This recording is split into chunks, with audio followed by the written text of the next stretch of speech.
Welcome to health zone. ఈరోజు స్టూడియోలో మనతో పాటు ప్రముఖ పల్మనాలజిస్ట్ రవీంద్ర గారు ఉన్నారు. సార్తో మాట్లాడదాం. Hello sir. హలో అండి. సార్, టీబీలో ఎన్ని రకాలు ఉంటాయి? టీబీని వచ్చే బ్యాక్టీరియా టైపుని బట్టి మనకి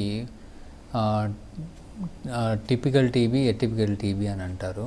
ఈ టిపికల్ టీబీలో కూడా మైకోబాక్టీరియం ట్యూబర్క్లోసిస్ అని, మైకోబాక్టీరియం బొవైన్ అంటే ఈ గేదెల నుంచి, వాటి నుంచి, ఆవుల నుంచి మిల్క్ ద్వారా వచ్చేది బొవైన్ అని టీబీ అంటారు, బొవైన్ టీబీ అంటాము. అట్లానే ఎటిపికల్ టీబీ వచ్చేసరికి కొన్ని రకాల 4 రకాల నుంచి క్లాసిఫై చేశారు. అవి ఎన్విరాన్మెంట్లో మనకు స్విమ్మింగ్ పూల్లోకి వెళ్తే కూడా రావచ్చు, మట్టి నుంచి రావచ్చు, లేదా టచ్ వలన రావచ్చు, అలానే పీల్చడం వలన కూడా రావచ్చు. సో ఈ ఎటిపికల్ టీబీ అనేది కొంతమందికి స్కిన్కి వీటికి వస్తుంది. కొంతమందికి ఏంటంటే టోడ్ స్కిన్ స్క్రోఫ్లోడెర్మా అని, లేదా స్కిన్ నుంచి యాప్సిస్లో వచ్చి రావడం అని కానీ అవుతుంది. అలానే టీబీది లంగ్ టీబీ అని, నాన్ లంగ్ టీబీ అంటే పల్మనరీ, ఎక్స్ట్రా పల్మనరీ టీబీ అంటారు. ఈ ఎక్స్ట్రా పల్మనరీ అనేది మోస్ట్ కామన్గా మనము లింఫ్ నోడ్స్లో చూస్తాము. ఈ లింఫ్ గడ్డలు వచ్చి అక్కడ హోల్ పడిపోయి చీమ్ కారుతూ ఉంటుంది, చంకల్లోనూ, మెడ మీద, గజ్జల్లో, ఎక్కడైనా కానీ. అలానే బ్రెయిన్ టీబీ రావచ్చు, మెనింజైటిస్, టీబీ మెనింజైటిస్ అంటారు, నరాలకు కూడా వస్తుంది. వాయిస్ బాక్స్కి రావచ్చు, కంటికి రావచ్చు, రెటీనాకి, అలానే బోన్కి రావచ్చు, కిడ్నీలకి రావచ్చు, ఎండోక్రైన్ ఆర్గాన్, థైరాయిడ్కి, వాటికి ఎండోక్రైన్కి, లివర్కి, పేగులకి, అలాగే స్కిన్కి. ఇలా టీబీ ఏ ఆర్గాన్ అన్న బాడీలో, యూట్రస్కి, జెనిటల్కి, టెస్టిస్కి, వీటికి ఎక్కడైనా రావచ్చు. సో ఇలా వచ్చి టీబీ వచ్చినప్పుడు ఆ టీబీని కనుక్కొని దాన్ని బట్టి మనము ఎక్స్ట్రా పల్మనరీ టీబీలో కోలానిక్ టీబీ లేదా స్కిన్ టీబీ అట్లా ట్రీట్ చేస్తాం. అలానే ఈ టీబీలో మామూలుగా drug resistant TB, sensitive TB అని కూడా అంటారు. సెన్సిటివ్ టీబీ అంటే మనం ఇచ్చే మందులు పనిచేసే టీబీ. ఈ మందులు సరిగా వాడకపోవటం వలన కానీ, వైల్డ్ లైఫ్లో మందులు ఎక్స్పోజ్ అవ్వటం వలన కానీ వైల్డ్లో అది డ్రగ్ రెసిస్టెన్స్ తీసుకుంటాయి. సో మనం వాడే ఏవైతే టీబీ మందులు ఉన్నాయో అవి కొన్ని రోజులు కొంతమందికి పనిచేయవు, దాన్ని డ్రగ్ రెసిస్టెంట్ టీబీ అంటారు. సో ఇట్లాగా రకరకాలుగా క్లాసిఫికేషన్ చేసి దాన్ని బట్టి వాళ్ళకి తీసుకోవాల్సిన జాగ్రత్తలు, ఎంత డేంజర్లో ఉన్నారు, ఏమన్నా అయ్యే ఛాన్స్ ఉందా, దానికి అట్లా వాటిని క్లాసిఫై చేసి వాళ్ళని ఆ సెగ్మెంట్లో పెట్టి ట్రీట్ చేస్తారు. సార్, డ్రగ్ రెసిస్టెంట్ టీబీకి ఎలాంటి ట్రీట్మెంట్ ఇస్తారు? సో డ్రగ్ రెసిస్టెన్స్ టీబీకి ఫస్ట్ అసలు what are the type of drug resistance చూసుకోవాలి. సో మనకి ఆల్రెడీ చెప్పుకున్న 4 రకాల టీబీ మందులు ఉన్నాయి. EHRZ, ethambutol, isoniazid, rifampicin and pyrazinamide. ఇందులో మోస్ట్ కామన్గా చూసేది ఏంటంటే సింగిల్ డ్రగ్ రెసిస్టెన్సా, మల్టీ డ్రగ్ రెసిస్టెంటా. సో సాధారణ ఇప్పుడు ఇది కనుక్కొని టెస్టులు చేయాలంటే గవర్నమెంట్ కూడా చాలా బర్డెన్ పడుతుంది. టెస్టింగ్ పేషెంట్ కూడా కొన్నిసార్లు ప్రైవేట్గా చేయించుకోవాలంటే చాలా ఖర్చు అవుతుంది. కాబట్టి మోస్ట్ ఆఫ్ ద టైమ్స్ ఏం చేస్తారంటే సింగిల్గా ఒక డ్రగ్ని కనుక్కొని దాన్ని బట్టి వాళ్ళు డిసైడ్ చేస్తారు. That is rifampicin. Most important drug అది రిఫాంసిన్. ఒకవేళ రిఫాంసిన్ కనుక పోతే, డ్రగ్ రెసిస్టెన్స్ ఉంటే, దాన్ని మనము మల్టీ డ్రగ్ రెసిస్టెన్స్ కింద ట్రీట్ చేయాల్సి ఉంటుంది. సాధారణంగా ఏంటంటే రిఫాంసిన్ పోవచ్చు, లేదా ఐసోనియాజిడ్ ఒక్కటే పోవచ్చు. సో సింగిల్ డ్రగ్ కనుక పోతే ట్రీట్మెంట్ ఆప్షన్ 1 నెల ఎక్కువ కోర్సు ట్రీట్ చేస్తారు. అంటే 6 నెలలు ఉండేది 7 నెలలు లేదా 8 నెలలు ఇస్తారు. అదే మల్టీ డ్రగ్ రెసిస్టెంట్ అంటే రిఫాంసిన్ పోయినా మోర్ దెన్ 2 డ్రగ్స్ కనుక పోయింటే కనుక వాళ్ళకి ఎక్కువ మందులు ఇస్తూ నియర్లీ కొన్నిసార్లు అయితే 2 నెలలు కూడా, 2 సంవత్సరాలు కూడా ఇవ్వాల్సి ఉంటుంది ట్రీట్మెంట్. 2 సంవత్సరాల నుంచి ఒక్కోసారి తగ్గకపోతే వాళ్ళకి ఇంకా ఎక్కువగా ప్రొలాంగేషన్ మొత్తం తగ్గేదాకా ఇవ్వాల్సి ఉంటుంది. సో ఇక్కడ మల్టీ డ్రగ్ రెసిస్టెన్స్లో కూడా మళ్ళీ extremely drug resistant, pan drug resistant అని XDR and pan drug resistant TB అని మళ్ళీ దానికి డ్రగ్ రెసిస్టెన్స్లో క్లాసిఫై చేస్తారు. So single drug, multi drug, extreme drug, pan drug resistance. So pan drug రెసిస్టెన్స్కి మనం ఇంకా ట్రీట్ చేయలేం. సో వాళ్ళకి ఏ మందు పనిచేయదు, వాళ్ళు చనిపోవడమే. సో వాళ్ళని ఐసోలేషన్ పంపిస్తారు మళ్ళీ, ఎవరికి ఆ డ్రగ్ అది వేరే వాళ్ళకి అవ్వకుండా. అయితే ఎక్స్ట్రీమ్ పాన్ డ్రగ్ అనేది ఇప్పుడు కొత్తగా వచ్చిన మందులు బిడాక్విలిన్ లాంటివి వస్తే వాటితో కొంతమంది క్యూర్ అయ్యే ఛాన్స్ ఉంది.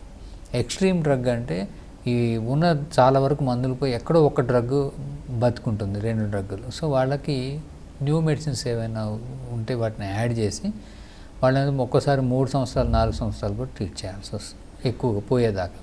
అయితే ఈ డ్రగ్ రెసిస్టెన్స్ పెరిగే కొద్దీ వాళ్ళకు వాడే మందులు ఏవైతే ఉన్నాయో, కొన్నిసార్లు క్లోఫోజమైన్ అని, లేకపోతే లినిజోలిడ్ అని, అమినోగ్లైకోసైడ్స్ ఇవ్వటం అని కానీ, లేకపోతే ఇట్లాగా పెద్ద పెద్ద మందులు ఇవ్వాల్సి వస్తుంది. అవి లాంగ్ టర్మ్ ఎక్కువ రోజులు డైలీ బేసిస్ మీద ఇచ్చినప్పుడు వాళ్ళకి కిడ్నీ డ్యామేజ్ అవ్వటం, లివర్ డ్యామేజ్ అవ్వటం, బోన్ మ్యారో డ్యామేజ్ అవ్వటం, ఐస్ డ్యామేజ్ అవ్వటం ఇలాంటివి అవుతాయి. అలాంటి ఇయర్స్ డ్యామేజ్ అవ్వటం, వినికిడిపోవడం, ఇలా ఏ ఆర్గాన్ డ్యామేజ్ అయినా మనిషి బతుకుండాలి కాబట్టి ఒక్కసారి వాటిని యాక్సెప్ట్ చేసి మందులు ఇవ్వాల్సి వస్తుంది.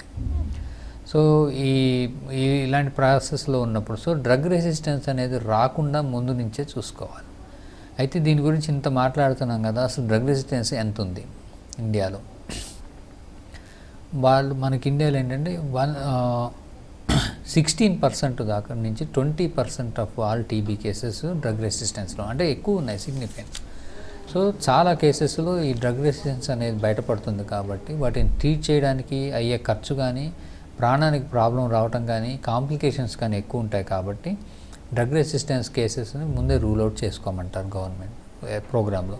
సో ఒక కేసు వచ్చి వాళ్ళు డిటెక్ట్ అయ్యింది అని కనుక తెలిస్తే ఫస్ట్ వాళ్ళకి వచ్చింది సెన్సిటివ్ ఇన్ఫెక్షన్, అంటే మందులు పనిచేసే టీబీయా, పని చేయని టీబీయా, ఫస్ట్ డయాగ్నోసిస్ దగ్గరే రూల్ అవుట్ చేసుకోవాలి. సో అది ప్రోటోకాల్లోనే ఉంటుంది. సో ఆ ప్రోటోకాల్ ఫాలో అవుతూ ఫస్ట్ డ్రగ్ రెసిస్టెన్స్ తీసేసినాక అప్పుడు వాళ్ళకి ఒకవేళ డ్రగ్ రెసిస్టెన్స్ ఉంటే ఆ రెజిమెంట్ స్టార్ట్ చేస్తారు. సో అలానే ఎటిపికల్ టీబీ అని చెప్పుకున్నాం, అంటే టిపికల్ కాకుండా అది ఎలా వస్తుందో తెలియదు, వాళ్ళకి లక్షణాలు కూడా ఎటిపికల్గా ఉంటాయి. సో వాళ్ళకి ఈ మందులు పనిచేయవు. సో ఆ బ్యాక్టీరియాను ఐసోలేట్ చేసిన తర్వాత కొన్ని రకాల బ్యాక్టీరియాలకి మాత్రమే ఎటిపికల్ టీబీలో ట్రీట్మెంట్స్ మనకి అవైలబిలిటీ ఉన్నాయి, కొన్ని ఏ ట్రీట్మెంట్కి లొంగవు. అలానే కొన్ని ఎటిపికల్ ట్యూబర్క్లోసిస్ వస్తే కొన్ని రకాలవి, ఎస్పెషల్లీ లైక్ మైక్రోబ్యాక్టీరియం ఏవియం ఇంట్రాసెల్యులర్, అది కనుక డ్రగ్ రెసిస్టెన్స్ ఉంటే వాళ్ళకి ట్రీట్మెంట్ కొన్నిసార్లు లైఫ్ లాంగ్ ఇవ్వాల్సి వస్తుంది. అంటే వాళ్ళు లైఫ్ లాంగ్ ఒక సమ్ సైట్ ఆఫ్ ట్రీట్మెంట్ తీసుకుంటూనే ఉండాలి కొన్నిసార్లు. అలానే కొంతమందికి డ్రగ్ రెసిస్టెన్స్ వచ్చి ఇన్ఫెక్షన్తో పాటు కొన్ని ఇమ్యూనో సప్రెసెంట్ డిసీజులు ఉంటాయి. వాళ్ళకి ఇంకా ఒకసారి వచ్చిందంటే ఈ అటిపికల్ టీబీ, వాళ్ళని జాగ్రత్తగా ఫాలోఅప్లో ఉంచి వాళ్ళు ఇంకా చూస్తూనే ఉండాలి, ట్రీట్మెంట్స్ కొన్నిసార్లు కంటిన్యూ చేస్తూనే ఉండాల్సి వస్తుంది. సార్, టీబీ ఉన్న వ్యక్తి ఎన్ని రోజులు ఇన్ఫెక్షియస్గా ఉంటారు? టిపికల్గా టీబీ ఉన్న వ్యక్తి ట్రీట్మెంట్ కనుక తీసుకోకపోతే జబ్బు వాళ్ళకి బయటపడినప్పటి నుంచి వాళ్ళు దగ్గుతుంటారు, దగ్గుతూ వాళ్ళకి కళ్ళే బయటకు వస్తుంటుంది, వాళ్ళు ఎక్కడ ఊస్తుంటారు. సో ఆ స్టేజ్లో ఏమవుతుందంటే కొన్ని స్టేజ్ల్లో ఈ బ్యాక్టీరియా అనేది ఈ కళ్ళలోకి వచ్చి బయటకు వస్తుంది. సో వాళ్ళు ఆ స్టేజ్ నుంచి వాళ్ళు కనుక ట్రీట్ చేయకపోతే చనిపోయేదాకా వాళ్ళు ఇన్ఫెక్షన్స్గానే ఉంటారు. కానీ ట్రీట్మెంట్ స్టార్ట్ చేస్తే సాధారణంగా correct suitable treatment, drug resistance లేకపోతే కరెక్ట్గా వాళ్ళు మందులు వేసుకుంటే యూజువల్గా 2 వీక్స్ లోపల వాళ్ళు కన్వర్ట్ అయిపోతారు. కన్వర్ట్ అంటే మళ్ళీ వాళ్ళకి బ్యాక్టీరియా బయటికి రాదు, వాళ్ళ వలన ఇంకోళ్ళకి ఇన్ఫెక్షన్ రాదు. సో దాన్ని కన్వర్షన్ అంటారు, స్ఫూటం కన్వర్షన్. వన్స్ స్ఫూటం కనుక కన్వర్ట్ అయిపోతే వాడు మళ్ళీ మామూలుగా వర్క్కి వెళ్ళిపోవచ్చు. సో ఎవరికైతే యాక్టివ్గా టీబీ ఉండి కళ్ళలో స్ఫూటం పాజిటివ్ వస్తుందో వాళ్ళు యూజువల్గా వర్క్కి వెళ్ళకపోవడం మంచిది. వాళ్ళు వెళ్ళి వర్క్లో కొన్ని చోట్ల చాలామందితో గుంపుగా ఉండాల్సి వస్తుంది, పనిచేయాల్సి వస్తుంది, మాట్లాడాల్సి వస్తుంది. దానివల్ల వాళ్ళు ఆ జబ్బుని వేరే వాళ్ళకి ఇచ్చేస్తారు దగ్గుతుండటం వలన. సో అది స్ప్రెడ్ అయిపోతుంది. అలా అవ్వకూడదు కాబట్టి డెఫినెటివ్గా ప్రోటోకాల్స్లో ఏంటంటే వాళ్ళు ఐసోలేట్ అయిపోవాలి. ఐసోలేషన్ అనేది ఒకప్పుడు ఏంటంటే శానిటోరియంకి పంపించేవాళ్ళు, ఇప్పుడు హోమ్ ఐసోలేషన్ అని చేస్తున్నారు. ఈ హోమ్ ఐసోలేషన్ అంటే వాళ్ళంతటా వాళ్ళే స్ఫూటం కన్వర్ట్ అయ్యేంత వరకు మందులు వాడుతూ ఇంట్లో ఉండాలి.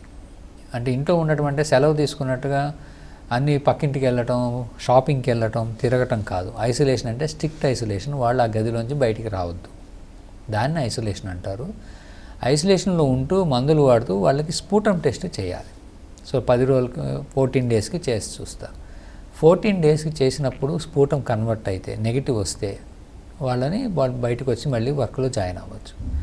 లేదు కన్వర్ట్ అవ్వలేదు, ఇంకా పాజిటివ్ వస్తుంది, వాళ్ళు ఇంకో వీక్ చూడాలి. కానీ వాళ్ళు ఫస్ట్లో మందులు వాడుతుంటేనే 3 వీక్స్ 4 వీక్స్ అయినా కనుక స్ఫూటం కన్వర్ట్ అవ్వకపోతే వాళ్ళకి చూసుకోవాలి. ఎందుకంటే వాళ్ళు మందులన్నా సరిగా వాడుతుండకపోవాలి, లేదా వాళ్ళకి డ్రగ్ రెసిస్టెన్స్ అంటే మందులు పని చేయకుండా ఉండాలి. ఈ రెండు ఇమ్మీడియట్గా చూసుకోవాల్సి వస్తుంది. సాధారణంగా డ్రగ్గులు పనిచేయకపోవడం అనేది ఉంటే ఒక 16 to 20% వాళ్ళకి ఉంటుంది. సో వాళ్ళని మనం సస్పెక్ట్ చేయాల్సి ఉంది. అందుకనే టీబీ వచ్చిన వాళ్ళు ట్రీట్మెంట్ స్టార్ట్ చేసినాక వాళ్ళని మళ్ళీ టెస్టులు చేసి వాళ్ళకి తగ్గుతుందా లేదా, అనుకున్న లెక్క ప్రకారం వాళ్ళకి మైల్ స్టోన్స్ అంటే స్టెప్స్లో వాళ్ళు కన్వర్ట్ అయ్యారా లేదా అనేది చూడడం చాలా అవసరం. టీబీ ఐసోలేషన్ అనేది ఇంకా ఎవరెవరికి అవసరం సార్?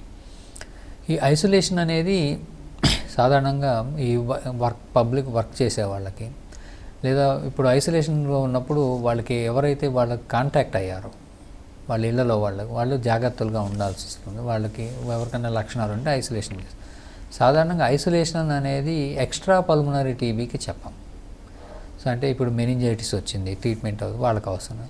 ఆరు స్కిన్ టీబీ వచ్చింది, వాళ్ళకి చెప్పం.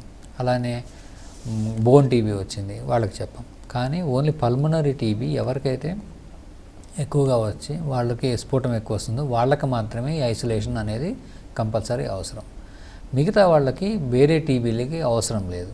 సాధారణంగా ఏం చేస్తారంటే ఏ టీబీ వచ్చిన ఐసోలేషన్ అవసరం అంటే only pulmonary TB open case అంటారు. ఓపెన్ కేస్ అంటే ఇప్పుడు టీబీ లంగులో ఉన్నా కూడా కొంతమందికి అది కళ్ళలోకి స్ఫుటంలోకి అది పాజిటివ్ రాదు, దాన్ని ఓపెన్ కేస్ అన్నారు. ఎవరైతే లంగులో ఇన్ఫెక్షన్ ఉండి స్ఫుటం పాజిటివ్ వస్తుందో వాళ్ళని ఓపెన్ కేస్ అంటారు. ఓపెన్ అంటే లంగ్ ఓపెన్ అప్ అయిపోయి ఆ బ్యాక్టీరియా అనేది బయటకు వస్తుంది, ఆ ఇన్ఫెక్షన్, దాన్ని వాళ్ళని ప్రివెంట్ చేయాలి కాబట్టి స్ప్రెడ్ ఎక్కువైపోతుంది కాబట్టి ఓపెన్ కేస్ బయట తిరుగుతూ ఉంటే సమాజంలో, సో వాళ్ళు ఐసోలేట్ అవ్వాలి కంపల్సరీ. సార్, ఇంట్లో టీబీ సోకిన వ్యక్తి ఉంటే మిగతా కుటుంబ సభ్యులు ఎలాంటి జాగ్రత్తలు తీసుకోవాలి? ఈ టీబీ సోకిన వ్యక్తి కనుక ఉంటే ఎస్పెషల్లీ ఈ ప్రాబ్లమ్స్ అన్నీ పల్మనరీ టీబీ వాళ్ళకి మాత్రమే వర్తిస్తాయి. యాక్చువల్గా కొంతమందికి ఏంటంటే ఈ లింఫ్ నోడ్ పగిలి రసం కారుతూ ఉంటుంది పస్సు. సో ఆ పస్సును ఎవరికైనా తగిలినా హ్యాండిల్ చేసినా వాళ్ళకి వస్తుంది. సో అలాగా వాళ్ళకి తగలకుండా చూసుకోవాలి. ఈ మిగతా వాళ్ళు తీసుకోవాల్సిన జాగ్రత్తలు సాధారణంగా మేము చూస్తుంటాం. పేషెంట్స్ మా పేషెంట్ ఐసోలేట్ చేయడం అంటే వాళ్ళ బట్టలు మేము సెపరేట్ పెట్టాలా, కంచము గ్లాసు సెపరేట్ పెట్టాలా, ఇవన్నీ అడుగుతుంటారు. సో వాళ్ళకి అవన్నీ అవసరం లేదు. అవి వస్తువులు షేరింగ్ ప్రాబ్లం ఏం లేదు. సో ఓన్లీ ప్రాబ్లం ఏంటంటే వాళ్ళు మాట్లాడినప్పుడు, దగ్గినప్పుడు, వాళ్ళు ఊసినప్పుడు వచ్చే ఏవైతే సెక్రీషన్స్ ఉన్నాయో అవే డేంజర్. సో వాళ్ళు ఏం జాగ్రత్తలు తీసుకోవాలంటే ఆ రూమ్లో ఎక్కువసేపు ఉండకుండా ఉండాలి, వాళ్ళతో డిస్టెన్స్ మెయింటైన్ చేయాలి. ఆ సెక్రీషన్స్ ఏదైతే ఉన్నాయో వాటిని ఒక బౌల్ పెట్టి ఆ బౌల్లో బ్లీచింగ్ పౌడర్ వేయాలి. బ్లీచింగ్ పౌడర్ వేసి దానిలోకే ఊయమని చెప్పాలి. వాళ్ళు వెళ్ళి ఎక్కడంటే అక్కడ ఊస్తే దానివల్ల ఇన్ఫెక్షన్ వస్తుంది. అలానే ఎవరైతే చుట్టుపక్కల వాళ్ళని టేకింగ్ చేస్తున్నారో వాళ్ళకి ఏమైనా లక్షణాలు పెరుగుతున్నాయో చూడాలి. వాళ్ళు మాస్క్ వేసుకోవాలి. పేషెంట్ కూడా మాస్క్ వేసుకోవడం బెటర్. ఎవరైనా వాళ్ళకి దగ్గరగా వచ్చినప్పుడు పేషెంట్ మాస్క్ వేసుకుంటే ఇన్ఫెక్షన్ ప్రివెంట్ అయ్యే ఛాన్స్ చాలా ఎక్కువ, 90%. అది వాళ్ళ దగ్గరికి ఎవరు వస్తున్నారో వాళ్ళు వేసుకుంటే ఇన్ఫెక్షన్ ప్రివెంట్ అవ్వకపోవచ్చు. అలానే వాళ్ళ వస్తువులు అవి హ్యాండిల్ ఇప్పుడు ఈ స్ఫుటం అది పారేసేటప్పుడు ఎవరైతే అసిస్ట్ చేస్తున్నారో వాళ్ళు జాగ్రత్తగా ఉండాలి. తర్వాత compulsory hand hygiene process maintain చేసుకోవాలి. అలానే వాళ్ళు కూడా దగ్గరికి వెళ్లకుండా డిస్టెన్స్ మెయింటైన్ చేస్తే లక్షణాలు వస్తున్నాయో చూసి వాళ్ళు సరైన నిద్ర, ఆహారం తీసుకోవటం అంటే పోషకాహారం తీసుకోవటం ఇవన్నీ చూసుకోవాలి. సో ఎవరు పడితే వాళ్ళు ఆ రూమ్లోకి వెళ్ళటం, వాళ్ళని ఎక్స్పోజ్ అవ్వటం అనేది వాళ్ళు తగ్గించుకోవాలి. సార్, టీబీ ఉన్న వాళ్ళకి ఇచ్చే ట్రీట్మెంట్లో ఏమైనా సైడ్ ఎఫెక్ట్స్ ఉంటాయా? టీబీ ట్రీట్మెంట్ తీసుకున్న వాటిలో సిగ్నిఫికెంట్గా చాలామందికి ఈ డ్రగ్ సంబంధించినటువంటి సైడ్ ఎఫెక్ట్స్ వస్తాయి. అయితే డ్రగ్ రియాక్షన్ వేరు, డ్రగ్ సైడ్ ఎఫెక్ట్ వేరు. ఇప్పుడు డ్రగ్ రియాక్షన్ అంటే పెన్సిలిన్ తీసుకుంటే రియాక్ట్ అవుతుంది, కొంతమంది చనిపోతుంది, చూసారో లేదు, అలా మనం వింటుంటాం.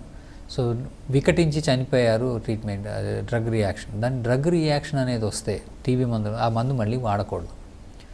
డ్రగ్ సైడ్ ఎఫెక్ట్స్ అంటే వచ్చేవి అంటే కొంతమందికి ఆ మందులు పడకపోవటం వలన వాళ్ళకి కొన్ని లక్షణాలు కనబడతాయి. అవి ఏంటంటే కొంతమందికి ఇప్పుడు కొన్ని వాంతులు అవ్వటం, జాండీస్ రావటం, లేదా తెల్లకామెలు రావటం, కీళ్ళ నొప్పులు రావటం, స్కిన్ ర్యాష్ రావటం, జ్వరం మళ్ళీ రావటం, ప్లేట్లెట్స్ పడిపోవటం, పచ్చకామెర్లు వచ్చి వాళ్ళకి జాండీస్ లాగా వచ్చి క్లియర్ ఎల్లో అవ్వటం, ఇలాగా రకరకాల కాంబినేషన్స్లో వాళ్ళకి సైడ్ ఎఫెక్ట్స్ వస్తాయి. మోస్ట్ కామన్గా ఏంటంటే వాంతులు అయ్యి జాండీస్ రావడం ఎక్కువ ఉంటుంది, స్కిన్ ర్యాష్ రియాక్షన్ రావడం ఎక్కువే ఉంటాయి, కొంతమందికి జాయింట్ పెయిన్స్ కూడా వస్తాయి. సో ఇవి కాక కొంతమందికి కంటి చూపు తగ్గుతుంది, విజన్ అంటే బ్లర్డ్ విజన్ రావటం, మసగ్గా కనబడటం, లేదా వాళ్ళకి బ్లూ విజన్ అంటే అన్ని బ్లూ కనబడతాయి, పచ్చకామెరలో పచ్చగా కనబడతాయి అన్నట్టుగా టీబీ మందులు వాడుతున్నట్టు బ్లూ విజన్. ఈ విజన్ ప్రాబ్లం వస్తే మనకు ఇది వెరీ సీరియస్ ఇష్యూ. వాళ్ళు వెంటనే డాక్టర్ దగ్గరికి వెళ్ళి కొన్ని మందులు ఆపాల్సి వస్తుంది. ఎలాంటి సైడ్ ఎఫెక్ట్ కనబడినా వాళ్ళు వెంటనే ఆ మందులు తీసుకుని వాళ్ళ దగ్గరికి వెళ్ళాలి. కొంతమంది కంటిన్యూ చేస్తారు, లేదా మందులు ఆపేసి డాక్టర్ దగ్గరికి వెళ్ళరు. ఈ రెండు ప్రమాదకరమైన బిహేవియర్. సో కొన్ని మందులు ఆపకపోవడం వలన పర్మనెంట్ డ్యామేజ్ అవుతుంది. కొంతమంది సైడ్ ఎఫెక్ట్స్ వచ్చాయని మానేసి మళ్ళీ డాక్టర్ దగ్గరికి వెళ్ళకపోవడం వల్ల జబ్బు పెరిగిపోతుంది. సో ఈ రెండు జరగకుండా ఉండాలి అని అంటే వెంటనే డాక్టర్కి కన్సల్ట్ అయ్యి వాళ్ళు దానికి సంబంధించిన మాడిఫికేషన్స్ చేసుకోవాలి. కొన్ని మందులు తీయాల్సి వస్తుంది, కొన్ని మందులు కొత్తవి పెట్టాల్సి వస్తుంది, కొన్ని ఏమో మానిటరింగ్ చేస్తూ డోసులు అడ్జస్ట్ చేయాల్సి వస్తుంది. ఈ ప్రక్రియలో వాళ్ళు కంపల్సరీ డాక్టర్ దగ్గరికి వెళ్ళి చూసుకోవాల్సి వస్తుంది. ఎందుకంటే ఏమైందైనా అది సైడ్ ఎఫెక్ట్ వచ్చినప్పుడు వాటిని కొన్నిసార్లు ఆపడం కానీ ఇవి చేయాల్సి వస్తుంది. మళ్ళీ రీఛాలెంజింగ్ అని కూడా చేస్తారు. రీఛాలెంజింగ్ అంటే మందులు తగ్గిపోయే జాండీస్లు ఈ సైడ్ ఎఫెక్ట్స్ తగ్గిపోయేదాకా వెయిట్ చేసి మనిషి రికవర్ అయ్యాక మళ్ళీ ఆ మందులు మొత్తం మళ్ళీ ఫుల్ డోస్ వచ్చేదాకా రీఇంట్రడ్యూస్ చేస్తారు. సో ఈ సైడ్ ఎఫెక్ట్స్ అనేది ఎప్పుడు వస్తాయి? ఈ రావడం అనేది మధ్యలో కూడా రావచ్చు. సాధారణంగా మనం మందులు స్టార్ట్ చేయగానే రియాక్షన్ అనేది వచ్చేస్తుంది, కానీ ఈ టీబీ సైడ్ ఎఫెక్ట్స్ నెల తర్వాత కూడా రావచ్చు. సో అలా వచ్చినప్పుడు వాళ్ళు గమనిస్తూ ఈ ప్రికాషన్స్ తీసుకొని మందులు డాక్టర్ని కలవాల్సి ఉంటుంది. అయితే ఈ సైడ్ ఎఫెక్ట్స్ వచ్చిన వాళ్ళకి కొన్ని మందు మళ్ళీ వాడగానే మళ్ళీ సైడ్ ఎఫెక్ట్స్ వస్తాయి. వాళ్ళు ఓపిక్గా ఈ ఛాలెంజెస్ ఈ టైం పీరియడ్స్ అన్నీ చూసుకొని జబ్బు తగ్గేదాకా ఇవి చేయాల్సి వస్తుంది. అయితే సాధారణంగా అందరూ ఏమంటారంటే ఇవి మాకే ఎందుకు వస్తున్నాయి, ఈ ట్రీట్మెంట్ బాగాలేదేమో, డ్రగ్ పడట్లేదేమో, సెలక్షన్ బాగాలేదేమో, ఇవన్నీ ఆలోచిస్తారు. కానీ ఎలాంటి మందులు ఇచ్చినా అవి 4 రకాల మందులే, ఇంకా కొత్త మందులు ఏం లేవు ఎవరు ఇచ్చినా కానీ. సో 100లో కొంతమందికి ఈ ప్రాబ్లమ్స్ వస్తాయి. ఈ వచ్చిన వాళ్ళు ఎక్కడికి వెళ్ళినా ఆ మందు అంటూ వాడితే ప్రాబ్లం వస్తుంది. సో దానికి వీళ్ళు కంపల్సరీ చెక్ చేసుకొని దానికి సంబంధించిన చర్యలు తీసుకోవడం తప్పితే ఈ జబ్బుని ఇంక వేరే విధంగా మనకి చేసే ఛాన్స్ లేదు. సార్, ఎలాంటి ప్రొఫెషన్స్లో ఉండే వాళ్ళకి ఈ టీబీ అనేది ఎక్కువగా వచ్చే ఛాన్సెస్ ఉంటాయి? సాధారణంగా హెల్త్ కేర్ ప్రొఫెషన్స్లో ఎవరికైతే పేషెంట్స్ని ఎక్కువ డీల్ చేస్తున్నారో వాళ్ళకి ఎక్కువ ఎక్స్పోజ్ అయ్యి టీబీ వచ్చే ఛాన్స్ ఉంటుంది. వాళ్ళు జాగ్రత్తగా ఉండాలి. అంతకుముందు టీబీ వార్డ్స్లో పనిచేసే వాళ్ళకి compulsory paid leave annually 2 months ఇచ్చేవాళ్ళు. ఎందుకంటే వాళ్ళు రెస్ట్ తీసుకొని ఆహారం తిని బాగా ఇమ్యూనిటీ పెంచుకోవడానికి, వాళ్ళకి రికవర్ అవ్వడానికి, అవి స్ట్రెస్ తగ్గడానికి ఇచ్చేవాళ్ళు. సో అలాంటి హై స్ట్రెస్ ఉన్న వాళ్ళకి ఇది జాగ్రత్త పడాలి. అలానే ప్రొఫెషనల్గా ఇంకా ఎక్స్పోజర్ అయ్యేది వాళ్ళకంటే ఎక్కువగా కొన్ని రకాల ప్రొఫెషనల్స్ వాళ్ళు టీబీ అంటూ వస్తే వాళ్ళకి సీరియస్గా ఉంటుంది. అంటే ఎస్పెషల్లీ బ్లాస్ట్ ఇండస్ట్రీలో పనిచేస్తుంటారు. సిలికోస్ అంటే లంగులోకి ఇసుక కణాలు, ఈ రాయి రవ్వలు ఇవి ఎక్కువ వెళ్ళిపోతుంటే లంగులో డిపాజిట్ అయ్యి సిలికోసిస్ అనే కండిషన్ వస్తుంది. అంటే stone blasting, stone filing, stone polishing, వీళ్ళు టీబీ కాంటాక్ట్ అయ్యే ఛాన్స్ ఎక్కువ. కాంటాక్ట్ అయితే వాళ్ళకి టీబీ సీరియస్నెస్ అయ్యే ఛాన్స్ కూడా ఎక్కువ. సో ప్రొఫెషనల్గా ఎలాంటి కెమికల్స్తో కానీ వీటితో కానీ ఉన్నవాళ్ళు వాళ్ళకి వాటికి దూరం టీబీ వస్తుందో లేదో జాగ్రత్త పడాలి. సో తొందరగానే చెకింగ్ చేసుకుని వాళ్ళు ఏ లక్షణాలు ఉన్నా అది అవునా కాదా చూడాలి.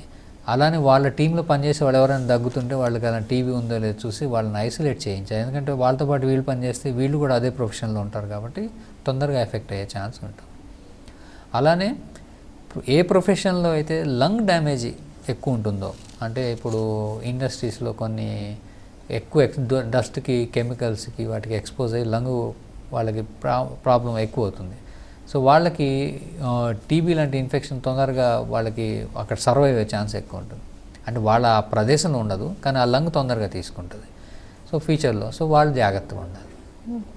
సార్, సిలికోసిస్ అంటే ఏంటి? ఇది టీబీకి సంబంధించి ఎంతవరకు ప్రమాదకరం?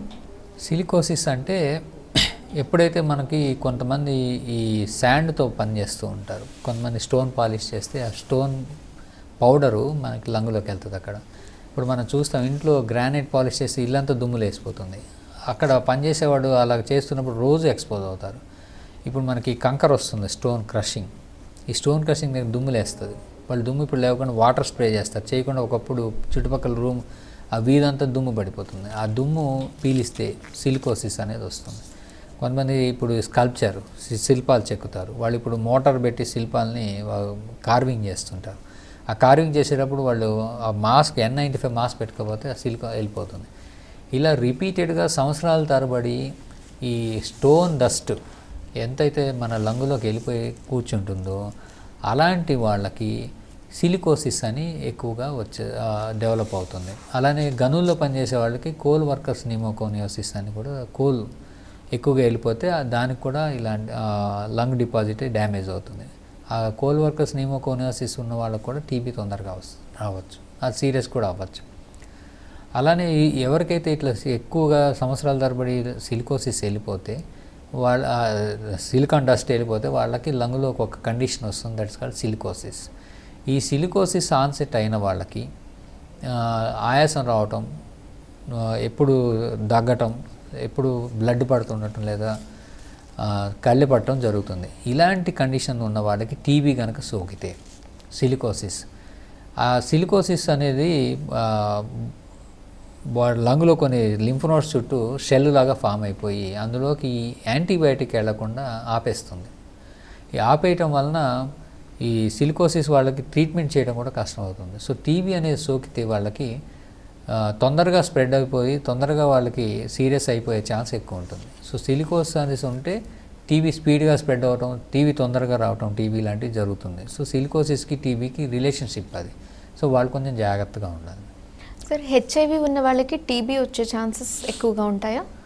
Yes, HIV is a special condition. HIV and TB అనేది చాలా చాలా జాగ్రత్తగా ట్రీట్ చేయాల్సిన కండిషన్స్. ఒకసారి హెచ్ఐవి అంటే ఏంటంటే వాళ్ళ ఇమ్యూనిటీ తగ్గిపోయి ఉంటుంది. సో ఎవరికైతే ఇమ్యూనిటీ తగ్గిందో వాళ్ళకి టీబీయే కాదు వేరే జబ్బులు ఏవైనా రావచ్చు. కానీ టీబీ అనేది చాలా తొందరగా వస్తుంది, వచ్చినా కూడా అది బయటపడదు. అంటే ఓపెన్ కేస్ అన్నాం కదా, అంటే ఇప్పుడు కళ్ళలోకి తెమ్మడ పడితే అది మైక్రోస్కోపిక్ కింద చూస్తే టీబీ బెస్ట్, అట్లా వాళ్ళకి బయటపడదు. ఎందుకంటే వాళ్ళలో లోపల పెరిగిపోతూ ఉంటుంది. అది డయాగ్నోస్ అయ్యేసరికి చాలా స్ప్రెడ్ అయిపోయి ఉంటుంది. సో డిసిమినేషన్ అయిపోతుంది. సో హెచ్ఐవిలో ఎవరికైతే టీబీ వచ్చిందో తొందరగా క్యాచ్ అవుతుంది, తొందరగా స్ప్రెడ్ అవుతుంది. ఒక హెచ్ఐవి ఉంటే టీబీ స్పీడ్గా పెరుగుతుంది, టీబీ ఉంటే హెచ్ఐవి కూడా స్టేజ్ ముందుకు వెళ్ళిపోతుంది. అంటే వాళ్ళలో కౌంట్స్ పడిపోవటం, వాళ్ళకి హెచ్ఐవి జబ్బు తీవ్రతరం అయిపోవటం ఇలాంటివి జరుగుతుంది. సో టీబీ ఉంటే హెచ్ఐవి పెరుగుతుంది, హెచ్ఐవి ఉంటే టీబీ పెరుగుతుంది, వైస్ వర్సా అంటాం. సో అలాంటి వాళ్ళని చాలా తొందరగా చాలా అగ్రెసివ్గా ట్రీట్ చేయాల్సి ఉంటుంది.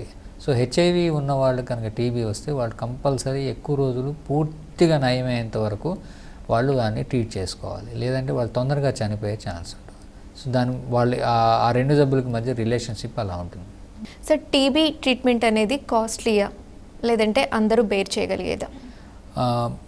బేసిక్గా సెన్సిటివ్ డ్రగ్, సెన్సిటివ్ ట్రీట్మెంట్ అంటే రెసిస్టెన్స్ లేని టీబీ ఎవరికైతే వస్తుందో వాళ్ళకి ట్రీట్మెంట్ అనేది చాలా ఈజీ. అండ్ సాధారణంగా ఈ టీబీ అనేది ఏంటంటే పూర్ సోషియో ఎకనామిక్ స్టేటస్లోనే ఎక్కువ వస్తుంది. అంటే పూర్ మ్యాన్స్ డిసీజ్ అని అంటారు ఇది యాక్చువల్గా. బాగా అఫ్లుయెంట్ వాళ్ళు బాగా తింటారు, బాగా రెస్ట్ తీసుకుంటారని వాళ్ళు దూరంగా ఉంటారు కాబట్టి వాళ్ళకి రావని. పూర్లో క్రౌడింగ్ ఎక్కువ ఉంటుంది, ఇమ్యూనిటీ తక్కువ ఉంటుంది, సరిగా తినరు వాళ్ళకి, అందువల్ల వాళ్ళకి తొందరగా వస్తుందని అంటారు. సో పూర్ మ్యాన్కి కూడా ట్రీట్ చేయగలిగేంత ఖర్చు ఒకవేళ అవ్వదు అనుకుంటే గవర్నమెంట్ అందుకే ఈ ప్రోగ్రాం పెట్టింది. సో ఇండియాలో ఉన్న ఎలాంటి పౌరుడైనా కానీ టీబీ వస్తే వాళ్ళకి ఐసోలేషన్ చేసినాక వాళ్ళకి నోటిఫై చేయాల్సి ఉంటుంది. నోటిఫై అంటే ఇండియాలో కొన్ని జబ్బులు స్ప్రెడ్ అయ్యి ప్రమాదకారిగా అవుతాయి కాబట్టి నోటిఫైబుల్ డిసీజెస్ అని కొన్ని ఉన్నాయి. ఇప్పుడు మలేరియా వస్తే కంపల్సరీ మన గవర్నమెంట్కి నోటిఫై చేయాలి అండ్ హెల్త్ అథారిటీస్. అలాగే కొన్ని జబ్బులు ఏవైతే ఉన్నాయో అవి అందులో ఒకటి టీబీ. సో ఇది మేము మాకు దగ్గర ఇప్పుడు నా దగ్గర ఎవరి దగ్గర కన్ఫర్మ్ అయితే జబ్బు వాళ్ళకి మేము కంపల్సరీ వాళ్ళ పేరు, వాళ్ళ ఐడి అంటే ఆధార్ నెంబరు, వాళ్ళ ఫోన్ నెంబర్ అవన్నీ గవర్నమెంట్ ఏజెంట్కి మనం పోస్ట్ చేసేస్తాం విత్ రిపోర్ట్. వెంటనే వాళ్ళు వితిన్ డేస్లో 2-3 డేస్లోనే వాళ్ళు కాల్ చేసి వాళ్ళకి అవసరమైతే ట్రీట్మెంట్ అన్నీ వాళ్ళ మందులు ఇమ్మీడియట్గా ఇచ్చేస్తారు. వాళ్ళకి 1 మంత్ కోర్స్ ఇచ్చేసి వాళ్ళని ఫాలో అవుతారు, ట్రీట్మెంట్ ఆప్షన్. అంతేకాకుండా వెరీ పూర్ పీపుల్ ట్రీట్మెంట్ తీసుకోవడంతో పాటు తిండి కూడా అవసరం, హై ప్రోటీన్ డైట్. వాళ్ళ డైట్ అనేది చాలా హై ప్రోటీన్ తీసుకోవాలి కాబట్టి గవర్నమెంట్ ప్రోగ్రాంలోనే వాళ్ళకి ఫుడ్ తినడం కోసం నెలకి కొంత డబ్బులు కూడా వాళ్ళ అకౌంట్లో వేస్తారు. యాక్చువల్గా ప్రోగ్రామ్ డిజైన్ చేసింది అట్లా, ఎందుకంటే తిండి బాగుండాలి, మందులు కూడా రెగ్యులర్గా 6 నెలలు వెళ్ళాలి కాబట్టి వాళ్ళు కొనుక్కోలేరనో పూర్ వలనో నెగ్లిజెంట్ చేస్తారనో మానిటరింగ్ అనేది ఉండాలి. డైరెక్ట్ అబ్జర్వేషన్ అండ్ ట్రీట్మెంట్ అంటే వాళ్ళ పేషెంట్ మందులు మింగుతున్నాడని ఒక ఏజెంట్కి ఇచ్చి వాడిని మింగుతున్నారు లేదో చూడమని చెప్పి వాళ్ళని మానిటర్ చేస్తారు. సో ఇన్ని ఫెసిలిటీస్ ఎందుకు ఇచ్చారంటే టీబీ జబ్బుని బయటికి పంపించడం, దాని నుంచి మనం బయటపడడం అనేది ఎంత కష్టమో ఆ ప్రోగ్రామ్ గురించి మీరు తెలుసుకుంటే మీకు అర్థమైపోతుంది. సో అది వచ్చింది కాబట్టి, అలా ఉంది కాబట్టి దాని గురించి సంబంధించి సో కంపల్సరీ ట్రీట్ చేసుకోవాల్సిన కండిషన్. కాస్ట్లీ అయితే ఏమి అవ్వదు. టీబీ మందుల వరకు ఓన్లీ కొనుక్కోవాలంటే ఇప్పుడున్న రోజుల్లో నెలకి 1500 నుంచి 2000 రూపాయల దాకా అవుతాయి. కానీ కొంతమంది అవి కూడా కొనుక్కోలేరు. సో దానికి 6 నెలలు కొనాలి కాబట్టి ఫ్రీగా మందులు గవర్నమెంట్ ఇస్తుంది. సార్, టీబీ సోకిన వ్యక్తి ఇమీడియట్గా ట్రీట్మెంట్ అనేది స్టార్ట్ చేయకపోతే అది ఏ దశకు చేరుతుంది? ఇమ్మీడియట్గా అనేది మనకి ఇది సబ్జెక్టు, అంటే మనకి ఎప్పుడు మెడికల్ అటెన్షన్కి వచ్చారు అనేది ఇంపార్టెంట్. వాళ్ళు ఏంటంటే కొంతమంది కొన్నిసార్లు ఒక 5-6 ఏళ్ళు కూడా వాళ్ళు కొన్ని సంవత్సరాల పాటు మన దగ్గరికి రారు మెడికల్ అటెన్షన్కి. దగ్గుతూ ఉంటారు, తింటూ ఉంటారు, పని చేసుకుంటూ ఉంటారు, నాకేదో జ్వరం వస్తుంది, నాకేదో వీక్నెస్ ఉంది, నాకేదో అవుతుంది అంటారు, తిరుగుతారు. ఎందుకంటే టీబీ అనేది తొందరగా మనిషిని చంపేయదు. క్షీణించి చనిపోతారు. అది కొన్ని నెలలు కావచ్చు, కొన్ని సంవత్సరాలు కావచ్చు. అది స్టేజ్ మరి లాస్ట్ స్టేజ్కి వస్తే వాళ్ళు పని చేయలేక బెడ్ మీద ఉండి కదలలేక అలాగే చనిపోతారు. సో టీబీ అనేది ఎప్పుడు గుర్తుపడతామో అప్పటి నుంచి ట్రీట్ చేయడం. ఎంత తొందరగా అంటే కొంతమంది వచ్చి నాకు జ్వరం వస్తుంది, నాకు ఇలా వస్తుంది అని లక్షణాలు ఎప్పుడైతే కనబడతాయో అది డయాగ్నోస్ అవ్వగానే వెంటనే మనం ట్రీట్మెంట్ అయితే స్టార్ట్ చేయాలి. సో డయాగ్నోస్ అయినాక ట్రీట్మెంట్ స్టార్ట్ చేయకపోవడం అనేది అసలు అవివేకం, ఛాన్సే లేదు. గవర్నమెంట్కి నోటిఫై అయిపోతుంది, గవర్నమెంట్ కంపల్సరీ వచ్చి ట్రీట్మెంట్ స్టార్ట్ చేసేస్తుంది. సో కంపల్సరీ డయాగ్నోస్ అయిన వెంటనే ట్రీట్మెంట్ అయితే స్టార్ట్ చేయాలి. ఎందుకంటే ట్రీట్మెంట్ స్టార్ట్ చేయగానే వాళ్ళకి రిస్క్ పోదు, వాళ్ళ ఇన్ఫెక్షన్ స్ప్రెడ్డింగ్ కెపాసిటీ తగ్గదు. అలానే ట్రీట్మెంట్ ఇట్లా స్టార్ట్ చేయగానే అట్లా బాడీలోంచి బయటకు వెళ్ళదు. 6 నెలలు కంపల్సరీ ట్రీట్ చేయాలి. ఎందుకంటే సుప్తావస్థలో ఉంటాయి బ్యాక్టీరియా లోపల, అంటే డార్మెన్సీలో ఉంటుంది. ఈ సుప్తావస్థలో ఉన్న బ్యాక్టీరియా కూడా మొత్తం యాక్టివేట్ అయ్యి ఇంట్రాసెల్యులర్గా ఉన్న బ్యాక్టీరియా అంటే కణాంతర్గతంగా ఉండిపోయే బ్యాక్టీరియాలు కూడా బయటకు వచ్చి చనిపోయేదాకా మనం ఆ కోర్స్ వాడాల్సి ఉంటుంది. సో అందుకే కంపల్సరీ 6 నెలలు వాడాలి. 6 నెలలకి పూర్తిగా తగ్గిపోతుందా? పూర్తిగా తగ్గిపోతుంది. చాలా వరకు డ్రగ్ రెసిస్టెన్స్ లేకపోతే కాంప్లైన్స్ బాగా ఉంటాయి, ఖచ్చితంగా వాళ్ళు డోస్ మిస్ అవ్వకుండా వేసుకుంటే వాళ్ళకి తగ్గిపోతుంది.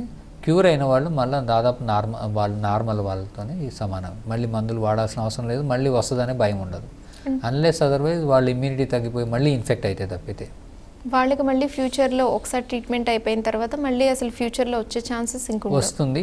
ఎవరికైతే ఆ డార్మెన్సీలో ఎంతో కొంత బ్యాక్టీరియా ఉండిపోవటం వలన వాళ్ళ రెసిస్టెన్స్ తగ్గే ఛాన్స్, అంటే బాడీలో రెసిస్టెన్స్ ఉండి అది ఎప్పుడైతే తలెత్తుతాయో వాటిని చంపేస్తుంటుంది. ఈ రెసిస్టెన్స్ అనేది చాలా లాంగ్ టర్మ్ ఉంటుంది, 20 ఏళ్ళు. అంటే ఒకసారి బ్యాక్టీరియా వస్తే 18 ఏళ్ళు 20 ఏళ్ళు రెసిస్టెన్స్ ఉంటుంది మనకి టీబీది మెమరీలో. వాళ్ళకి ఆ రెసిస్టెన్స్ సెల్ ఇమ్యూనిటీ తగ్గే ఛాన్స్ ఎప్పుడంటే బాగా ముసలోళ్ళకి అయిపోతే తగ్గిపోతుంది. అలానే కొంతమందికి స్టీరాయిడ్స్ వాడాల్సి వస్తుంది, కొంతమందికి క్యాన్సర్ థెరపీలు వాడాల్సి వస్తుంది, కొంతమందికి హెచ్ఐవి లాంటి జబ్బులు వస్తాయి. న్యాచురల్గా ప్రెగ్నెన్సీ లాంటి ఫీమేల్స్ బేర్ చేస్తున్నప్పుడు వాళ్ళకి ఇమ్యూనిటీ తగ్గుతుంది. అలానే పోషకాహార లోపాలు చాలామందికి ఉంటాయి, ప్రోటీన్ ఫుడ్ తినరు, వాళ్ళు మాల్ నరిష్మెంట్ అవుతారు. కొంతమందికి స్ట్రెయిన్ ఎక్కువ ఉంటుంది, ఆ స్ట్రెయిన్ ఇమ్యూనిటీని తగ్గిస్తుంది, నిద్ర సరిగా పోరు. ఇలాంటి సందర్భాల్లో అది రీయాక్టివేట్ అన్నా అవుతుంది, లేదా రీఇన్ఫెక్షన్ అన్నా వచ్చేస్తుంది ఇమ్యూనిటీ తగ్గిపోవడం వలన. సో జబ్బు ట్రీట్ అయినాక వాళ్ళు నార్మల్గానే ఉంటారు, కానీ ఎప్పుడైనా మనకి ఈ పరిస్థితులు వస్తాయి కాబట్టి జాగ్రత్తగా ఉండటం అనేది మన మనసులో ఒకటి అది ఉంచుకొని మనం బిహేవ్ చేయాల్సి ఉంటుంది.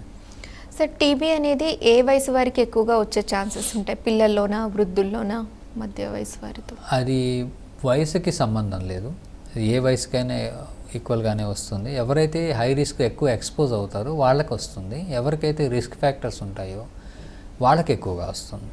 సో వయసుతో సంబంధం లేకుండా చూసుకుంటే ఇప్పుడు షుగర్ ఉన్నవాళ్ళు, డయాబెటిక్స్, వాళ్ళు వెరీ హై రిస్క్, వాళ్ళకి వెంటనే వస్తుంది. అలానే వాళ్ళకి జబ్బు బయటపడదు, కొంచెం అటిపికల్గా కూడా వస్తుంది.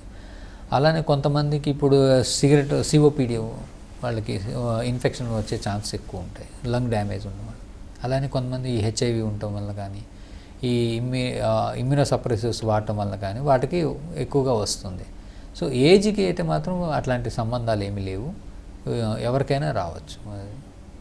సార్ టీబీకి ఇచ్చే ట్రీట్మెంట్ 6 months అన్నారు, కంప్లీట్ ట్రీట్మెంట్ పీరియడ్. ఆ 6 months ఏమైనా ఫుడ్ రిక్వైర్మెంట్స్ కానీ వాళ్ళ లైఫ్ స్టైల్ చేంజ్ చేసుకోవడం కానీ ఇలాంటివి ఉంటాయా?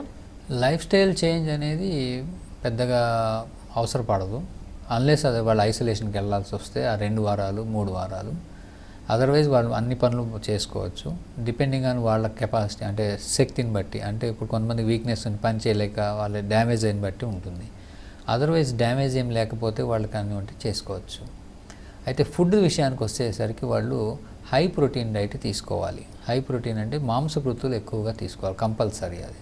సో మాంసకు ఎక్కువ తీసుకుంటే వాళ్ళకి ఈ ప్రోటీన్ లాస్, అదే అంటే వెయిట్ లాస్ అవ్వటం కానీ మజిల్ లాస్ అవ్వటం కానీ లేకుండా తొందరగా మళ్ళీ బిల్డప్ అయి వస్తారు.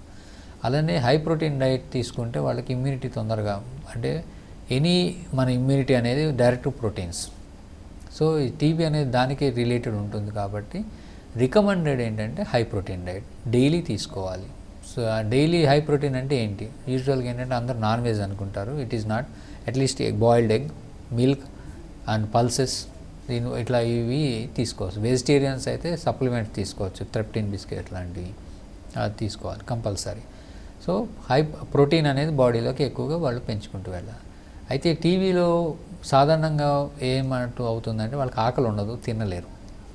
సో ఫస్ట్ ఏంటంటే ట్రీట్మెంట్ స్టార్ట్ చేసినప్పుడు వాళ్ళకి విత్ టైం టు టైము వాళ్ళకి ఆకలి ఫస్ట్ పెరిగి తినడం కూడా పెరుగుతుంది. సో అది ఫస్ట్ సైన్ బాగుతుందని దాన్ని మెయింటైన్ చేసుకోవాలి వాళ్ళు. సో ఆకలి పెరిగి ఉన్నప్పుడు వాళ్ళు ఈ డైట్ అయితే ఫాలో అవ్వాలి, high protein diet. Sir diabetic ఉన్న వాళ్ళకి ఈ టీబీ వచ్చినప్పుడు వారికి అంటే ఎంతవరకు ప్రభావితం చేస్తుంది?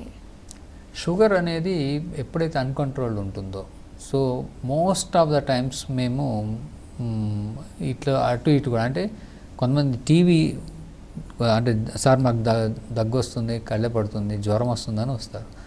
అప్పుడు చెక్ చేస్తే వాళ్ళకి ఫస్ట్ టైం షుగర్ కూడా బయటపడుతుంది. సో అలా బయటపడే వాళ్ళ సంఖ్య చాలా ఎక్కువే ఉంటుంది టీబీ వాళ్ళతో తీసుకుంటే. సో ఫస్ట్ టీబీ వచ్చినప్పుడు ఎవరికైతే డయాగ్నోజ్ చేస్తామో మ్యాండేటరీగా వాళ్ళకి షుగర్ ఉందా లేదా చెక్ చేస్తాము, మ్యాండేటరీగా వాళ్ళకి ఇమ్యూనోసప్రెసివ్ లైక్ హెచ్ఐవి లాంటివి ఉన్నాయో లేదో చూస్తాం. ఈ రెండు మనకు రూల్ అవుట్ చేయకపోతే వాళ్ళకి నష్టం వస్తుంది, ట్రీట్మెంట్ ఆప్షన్స్ కూడా ప్రాబ్లమ్స్ వస్తాయి. సో డయాబెటీస్ ఉన్న వాళ్ళకి ఏంటంటే ఏవైనా సైలెంట్ లక్షణాలు తొందరగా బయటపడవు, లేట్ స్టేజ్లో వస్తాయి. అలానే లోవర్ లోబ్ ట్యూబర్క్లోసిస్ అనేది డయాబెటీస్లో ఉంటుంది. అంటే సాధారణంగా టీబీ అనేది లంగ్లో పై పాటుకు వస్తుంది, కింద పాటుకు వస్తుంది. సాధారణ మనం ఎక్సర్సైజ్ చేసి చూసాం కింద పాటు ఫస్ట్ మేము షుగర్ చెక్ చేస్తాం.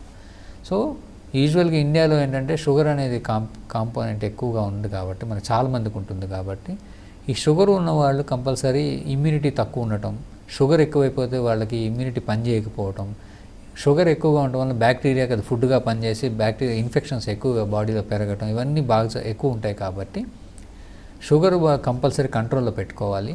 టీబీ లాంటివి వచ్చినప్పుడు మాత్రం ఇంకొక పెద్ద ప్రాబ్లం ఏంటంటే టీబీ మందులు వేస్తున్న వాళ్ళకి కొన్ని రకాల షుగర్ మందులు పనిచేయవు. సో వాళ్ళకి షుగర్ ట్రీట్మెంట్ కూడా మార్చాల్సి వస్తుంది. సో సాధారణంగా మనం రిఫాంసిన్ వేసినప్పుడు ఈ మెట్ఫార్మిన్ అనేది వేస్తే పనిచేయదు. సో ఇలాగా కొన్ని జబ్బు వాళ్ళకుంటే సాధారణంగా ఏంటంటే టీబీ మందులకు వాడినప్పుడు షుగర్ వాళ్ళకి కొంచెం కంపల్సరీగా ఇన్సులిన్ మీదకి వెళ్ళాల్సి వస్తుంది వాళ్ళకి ఆ ట్రీట్మెంట్ అయ్యేంత వరకు. సో ఇలాంటి చేంజెస్ ఇవన్నీ చేయాల్సి ఉంటుంది కాబట్టి సో షుగర్ ఉన్న వాళ్ళు టీబీ వస్తే చాలా జాగ్రత్తగానే ట్రీట్ చేసుకోవాలి, ఎందుకంటే ఇమ్యూనోసప్రెసివ్ కండిషన్ కాబట్టి. సో ఇవన్నీ వాళ్ళు చేస్తాం. మోస్ట్ కామన్గా రిస్క్ ఫ్యాక్టర్లో TB and diabetes hand in hand వెళ్తుంటాయి కాబట్టి మనం తొందరగానే ఐసోలేట్ చేసి చూసుకొని వాళ్ళని ట్రీట్ చేయాల్సి ఉంటుంది. సార్ అసలు టీబీ అనేది దరి చేరకుండా ఉండాలి అంటే ఎలాంటి ప్రికాషన్స్ తీసుకోవాలి? టీబీ రాకుండా ఉండాలి అని అంటే సాధారణంగా మనం చేయాల్సిన పనులు ఏంటంటే ఎప్పుడైతే రద్దీల్లో తిరుగుతుంటామో, ఇప్పుడు ఒక బాగా క్రౌడెడ్ బస్సులో ఎక్కుతాం, క్రౌడెడ్ టెంపుల్లో లైన్లో నిలబడతాం, క్రౌడెడ్ థియేటర్స్లోకి వెళ్తాం, అక్కడ ఎవరు దగ్గుతున్నారు, ఎవరికి జబ్బుండి ట్రావెల్ చేశారు లేదా వచ్చారు తెలియదు. టీబీ అనేది కొంతమంది ఊరికి దగ్గుతుంటారు, మిగతా అన్నీ బాగానే ఉంటాయి, వాడికి ఏం లేదు, బాగా తిరిగేస్తుంటారు. సో అట్లా ఆ ప్రదేశాల్లో ఉన్నప్పుడు మనము సేఫ్ డిస్టెన్స్ మెయింటైన్ చేయటం, మనకేమైనా రిస్క్ ఫ్యాక్టర్ రాకూడదు అనుకుంటే మాస్క్ ఒకటి వేసుకోవటం పబ్లిక్ ప్లేసెస్లో, ఇవి చాలా అవసరం. సో రెండోది చాలామందికి అలవాటు ఏంటంటే ఎక్కడ పడితే అక్కడ ఊసేస్తుంటారు. So that is very abnormal thing. ఎక్కడ పడితే అక్కడ ఊయొద్దు కంపల్సరీ. ఎలాంటి జబ్బులు స్ప్రెడ్ అవుతాయో తెలియదు, ఎస్పెషల్లీ టీబీ లాంటిది అయితే చాలా ఎక్కువ స్ప్రెడ్ అయిపోతుంది. వాళ్ళు ఎక్కడ పడితే అక్కడ ఊయకూడదు. సో ఈ ఎలాంటి జాగ్రత్తలు అనేది ఏంటంటే మాస్క్ మారటము, సేఫ్ డిస్టెన్సు, ఎక్కడ పోయటం కాకుండా ఎవరికైతే ఇమ్యూనిటీ మెయింటైన్ చేసుకోవటం అవసరం. అంటే ఈ పోషకాహార లోపాలు ఉన్నవాళ్ళు కరెక్ట్ చేసుకొని విటమిన్లు వేసుకోవటం, ఐరన్ డెఫిషియన్సీ ఉంటే ఐరన్ క్లియర్ చేసుకోవటం, విటమిన్ డి ఇండియాలో చాలా తక్కువ ఉంటుంది అందరికీ. విటమిన్ డికి ఇమ్యూనిటీకి చాలా రిలేషన్ ఉంది. ఇమ్యూనిటీ ఎప్పుడైతే పడిపోయిందో మనకి ఇన్ఫెక్షన్స్ వస్తాయి. సో విటమిన్ డి లాంటి డెఫిషియన్సీ ఉంటే మనం కంపల్సరీ కరెక్ట్ చేసుకోవాలి.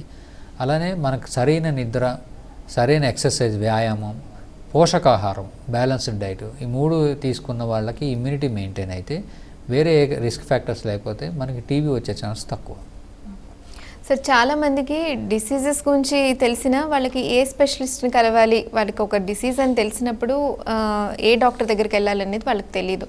సో టీబీ వచ్చినప్పుడు ఏ డాక్టర్ని కన్సల్ట్ అవ్వాలనేది దాని గురించి చెప్తారా?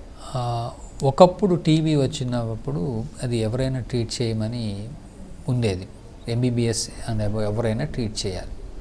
సో ఇప్పుడు దానివలన వచ్చిన నష్టం ఏంటంటే రకరకాల ట్రీట్మెంట్ రెజిమెంట్స్, రకరకాల ప్రోటోకాల్స్ పెట్టేసి డ్రగ్ రెసిస్టెన్స్ ఎక్కువైపోవడం, కేసులు మిస్ అయిపోవటం, ట్రీట్మెంట్ స్కిప్ అయిపోవటం, ఇవి ఎక్కువైపోయి ఇండియాలో టీబీ ఎక్కువైపోయింది.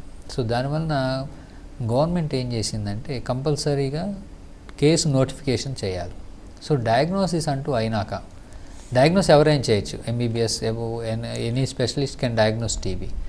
వన్స్ డయాగ్నోస్ టీబీ అయిపోయినాక వాళ్ళు నోటిఫై చేసి గవర్నమెంట్ ద్వారా ట్రీట్మెంట్ ఇప్పించడం ఒకటి. 2, pulmonologist, lung specialist can treat the cases on basis. ఎందుకంటే గవర్నమెంట్ ద్వారా ప్రాబ్లం ట్రీట్ చేయాలంటే డ్రగ్ రెసిస్టెన్స్ ఉన్న, కొంచెం కాంప్లికేషన్స్ ఉన్న, ఇవన్నీ చూసుకోవాల్సింది they are even comes under pulmonologist. Another specialty called infectious diseases specialist.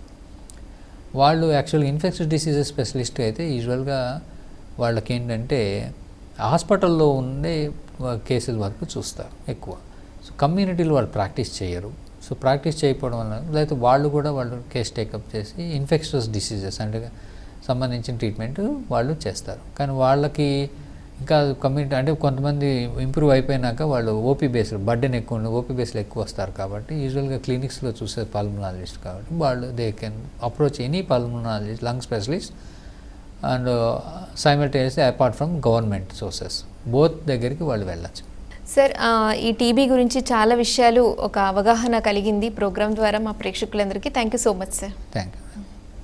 ఇదండి ఈరోజు హెల్త్ జోన్ కార్యక్రమం. మరొక కార్యక్రమంలో మళ్ళీ కలుసుకుందాం. అంతవరకు